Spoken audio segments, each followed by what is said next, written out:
On this week's Shoot the Messenger, saving the lost generation. What hope of a job if you're black in broken Britain? And the revolution is now. Come, we go.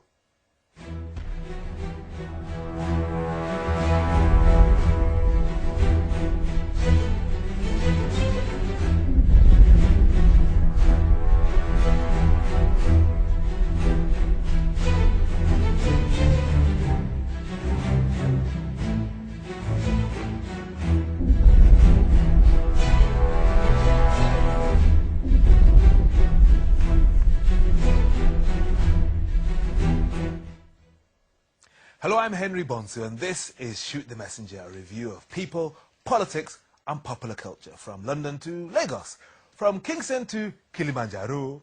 In people, Laurent Gbagbo becomes the first former head of state to appear before the International Criminal Court. In politics, should Africans be a bit more like Iranians when it comes to dealing with the West? In popular culture, it's new African fashion with designer Olafemi Bella. But can Brandinola break through from margin to mainstream? And celebrating music and consciousness with Asheber Hailstones and the African Revolution. And this has been a year of revolutions on the African continent, but our next guest wants to inspire one of his own through the mind, through music and consciousness. His name is Niles Asheber Hailstones, and he and his African Revolution band are up for a World of Music Award next Friday. We'll meet him in just a moment, but first let's see him in action.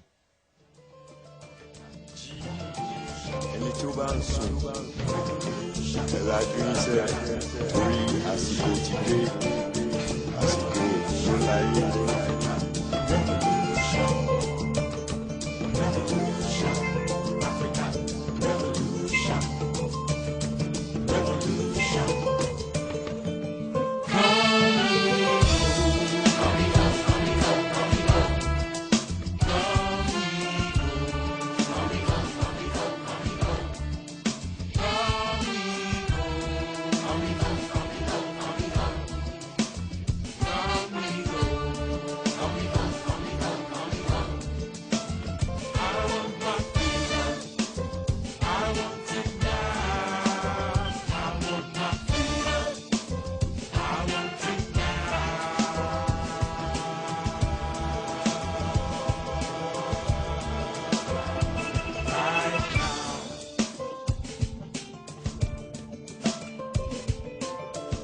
This one is for Marcus. This one is for Malcolm X. This one is for Haiti. I'm calling the ancestors, yeah. African Revolution. That's what we're talking about. This your African Revolution, yeah. That's what we're talking about. So come along, sing African Revolution. African Revolution. African Revolution. African Revolution. Well, with us now is producer, poet, trumpeter, band leader, father, and all-round musician, Niles Asheber Hailstones, frontman of the African Revolution Band. Welcome to the program. Great. And I suppose I should say congratulations, because getting a World of Music at the Tabernacle Award this Friday coming, That's right. that's quite applauded. How do you feel about that? It's very good because what's really good about it is it's our elders in the music, like Freddie Kwafo Yes. and Walla Danga, who are our elders, who are basically the ones who've seen everyone come and go in this business. So rather than it being an industry-led thing, it's basically the rebels in the business, you know, that are actually trying to support the artists that are based in this country. Now, can you explain your disdain for the music business? Because, I mean, reading about you, it comes through very, very strongly indeed. I mean, you love music, it would seem, as a tool for some kind of empowerment or consciousness raising, but you actually hate the music industry. I would say it's more of an awareness of the music industry. Basically, the music industry is just over 100 years old, right? And as Africans, we've been using music to heal and teach and inspire our people from the beginning of time. So the music business took over in that corporate form has done a lot of harm to us as Africans and how we deal with our music. So I make that clear in what we do. So we have to work within that business too, but we're not led by it. Right. Can you explain how you got to this position? Because if you look at the music business now, look at music entertainment programs, there's no shortage of young African, Caribbean children here, and of course over in the States and the Caribbean, who are going forward wanting to be stars, wanting the instant gratification, you know, record contracts, big money, fame. You probably started out that way, didn't you? Or did you not? No, I started out just loving music. Yeah. And most people that get into music, that's how they start off. They love what they do. You know, as you progress in it, you learn more about the business that you're in. As I learned more about the business that I was in, I learned about the way the business is structured. Yeah. You know? And basically within that, you know, it hasn't been set to our advantage, basically. Yeah? It hasn't been set to our advantage. So what happened was, in learning those dynamics, I felt I had to do something about it. I had to make some change in that situation rather than just accept an unacceptable situation. Now, you've been talking about, well, I think you do, about Revolution. Your band is called Revolution. I'm just wondering where that comes from and the association between it and your name, Asheber. All right. Asheber means to shake things up. In a serious way. This is your in role. a positive way. That's why. So it's about my role, in my purpose, my life purpose. And the revolution is a process. It's an inner process that we go through. That once we go to the inner side, the knowledge of self, it leads to our collective movement, which comes where we talk about giant footsteps and elephant walking. It's about collective movement. But the revolution we're talking about is a revolution of mind, the spirit, the soul, and a process that we all have to go through in order to bring, you know, to bring everything into fruition. But it's a spiritual thing for you as a Rastaman, yes? Definitely, definitely. It's, you know, music is spiritual. Yeah. As Africans, music has always been spiritual. You know, in the West, we find that in most things, the spirituality is taken out of it. You know, science, whatever it may be, the spirituality is taken out of it, and that's where it all goes wrong. Now, if you've got a corporate form, which the business is, the music business is now, yeah, it's not based upon any spiritual concept. It's based on business alone, yeah. In order for us to bring that back in, we have to take responsibility for it and redefine and reset it. So we're resetting the whole button right now. We have pushed the reset right now. Well, that lands well for me. But Laverne is smiling, so is Tunde. Does that work for you? I mean, especially as a psychologist, Laverne. Well, I think what you said about, you know, where music started, and, you know, that it's being, I mean, I often think about, you know, people singing, and I visit South Africa every 2 years, and every time I go, I come back with some CDs that I think represent a culture, you know, that actually money can't take away. Yeah. You know, I heard the Sowetan choir the last time I was there this year, and actually I thought no amount of money thrown on these people was going to change their appreciation of what they're doing. Yeah. And I think that's what's been filtered out of modern music. Yes. That actually, is it for oneself, or is it, you know, just for other people? And Tunde? Yeah, I think music's such a powerful tool.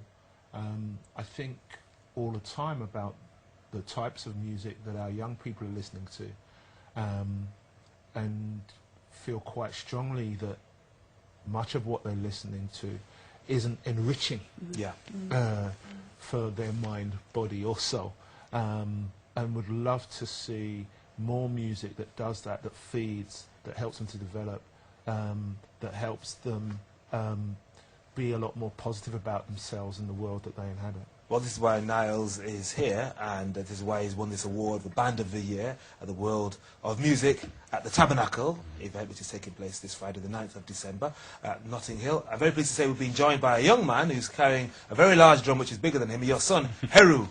You've chosen a very powerful name for him. Yes, yes, yes. He's the youngest member of the band. And he's a professional musician, as you're going to see. So in African Revolution, we have our elder Baba Adisose Wallace and other people who are in their 60s who are part of the band, to my youngest son, 8. So in between we have that whole range of family. It's a family movement, you know. So it's about we're putting the pieces back together again, and reforming and resetting things. I think we need to see and hear an example of that. So let's go for it. Okay, when you're ready, H.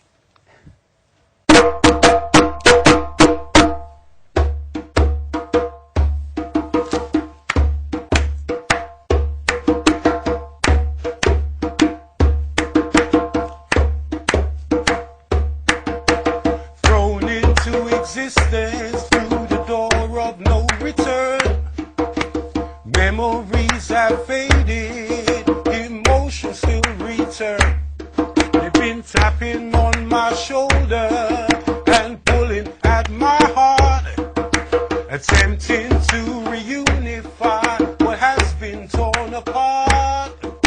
Now pulling me back to a time now obscured from view, unlock the memories deep inside of you. The real fire starter, watch slave plantations burn. I've been around the tree of forgetfulness and through the door of no return. Whoa, whoa, never been told, no. These stories never been told. Lost to the sands of time. Now if you take a look around, you're gonna see the signs. So I say, walk towards the river, leave the ghetto of the mind. As we transcend to greet again Mother Earth and Father Time. I've been resurrecting pyramids, reopening our eyes as we reanimate and elevate these rituals and rites. Whoa, whoa, never been told, no. These stories never been told, lost to the sands of time. Take a look around, you'll see the signs. You see, I am the ghetto jellaba, strange and enigmatic. I'm the mystery, the missing piece of a diasporic jigsaw puzzle, scattered and now replaced by a second-rate imitation. I don't fit in. The unknown artist that grows like grass grows through the cracks in the pavement, mysteriously regenerating from generation to generation. Path still clear, circle unbroken. No easy road, but the easy road is the road to nowhere. So I'm reaching deep inside, following the imprints left in the sand by ancestral legacy. I am the ghetto jelly bar, rarely invited to the table because of my lyrical sword. You see, heads may roll if the truth may told. And you know that man is crazy. You see, who let him in here? He'll hypnotize the others with his bongos and African mumbo jumbo, and they'll start to remember who they are. Who? The ghetto jelly bar. Your frontline news reporter, bringing you the news that did not make the paper, let alone the headlines. Still, they choose to shoot the messenger who risks his own life to deliver the message. Makes no difference, as the truth that leaves home in the morning must come home in the evening. So as I tune and resonate the frequency of my sound vibration, I take my place in I Story, where forgotten heroes are reborn and ancient words of wisdom are reborn, revitalized and rejuvenated through word, sound and power. Past becomes present and the present becomes the future. Sankofa. Asheber, bless. Bless. Greetings. And we're going to have to say salutations because we're about to finish. But thank you very much. Where can people find out more about you and what you're doing? Check Asheber African Revolution. If you look that up on the net, most links will come up because there's no one else called that there right now. So go and look for that. But please come check us out on Friday. That's right. The Tabernacle. You and Bumi Thomas, of course. Young Bumi Thomas. He's been on this program. That's right. Bumi Thomas is going to be the best solo artist for this year as well. So come down because you have to experience or experience it to experience the revolution. Experience and overstand that. Thank you very much indeed. And that's it for Shoot the Messenger this week. Remember, you can watch the whole thing again on our website, voxafrica.co.uk/STM, and catch our updates on Facebook. It just remains for me to thank our guests, Olafemi Bella, Niles Asheber Hailstones, Tunde Banjoko, and Laverne Antrobus. And of course, you for watching. Till same time next week, thanks again, and goodbye.